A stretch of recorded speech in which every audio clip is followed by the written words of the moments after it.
It was the third week of January when Simone took the job. The towering estate on Lake Windermere didn't feel like the kind of place a black woman from inner-city Detroit belonged. But the job paid well, came with a room in the servants' quarters, and her younger sister needed help with college tuition. So she packed her life into 2 duffel bags and moved into the mansion of Matthew Hallstrom, a wealthy, white CEO in his late 40s who lived alone in the house once shared with his late wife. The job was simple: clean, organize, run light errands, and never ask questions. Matthew barely acknowledged her presence. To him, she was just another uniform, a shadow that made his coffee and kept his life spotless. But Simone wasn't the type to go unnoticed for long. The estate was lonely. It had the kind of silence that made you question your existence. Simone worked in silence too, but her hands were swift, her mind sharper than anyone knew. She noticed things: the half-drunk bourbon glasses left near the study, the way Matthew sat alone in his wife's favorite garden, and the locked drawer in the master bedroom that clinked oddly whenever she changed the sheets. One night, when a snowstorm left the mansion completely cut off, Simone found herself alone in the grand hall while the generator sputtered. She lit candles and waited for power to return, when she heard a sound, something between a sob and a snarl. Matthew was in the hallway, sitting barefoot on the marble floor, clutching an old photograph. His eyes were red. He looked up at her and said something she never expected. "Do you believe in justice, Simone?" The next morning, everything changed. Matthew suddenly began talking to her. First, small things: how's the weather out there? Or did the snow mess up the road? Then more personal: you ever lose someone you cared about? And finally, he asked her to sit down for dinner. She hesitated, unsure if this was kindness or a trap, but she accepted. One dinner turned into 3, then 5.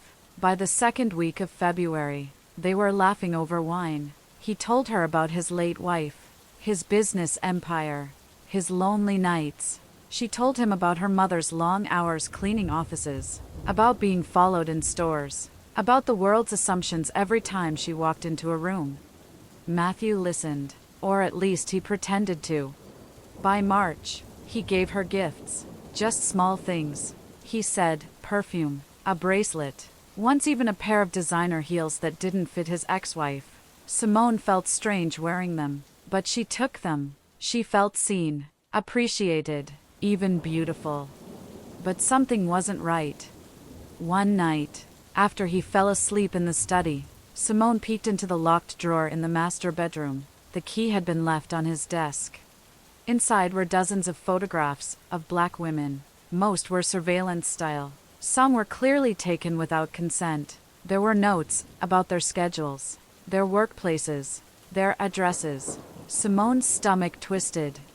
And then she found one labeled Simone, new, monitor for loyalty. Her hands trembled. The bracelet? Tracked. The perfume bottle? Mic'd. The dinners? Tests. Everything had been a lie. She left that night, or tried to. Matthew was waiting at the gate, holding her phone. "I thought you were different," he said, eyes cold. "Different from what?" she asked, heart pounding. "From the others, the ones who think they can use me. I give you a better life, and you spy on me?" He advanced. She backed away, gripping her keys like a weapon, but he stopped. "I won't stop you, but I will ruin you if you speak." Simone ran. She called her cousin, who worked with a local journalist. She shared everything: the photos, the gifts, the devices. What followed was a firestorm. The exposé went viral.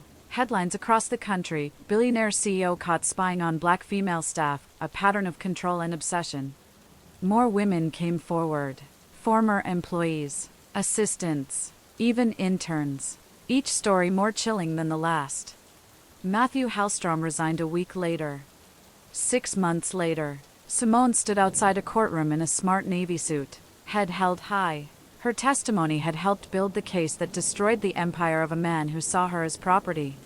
Reporters surrounded her, cameras flashing. But she smiled and said just one thing: "I wasn't his maid.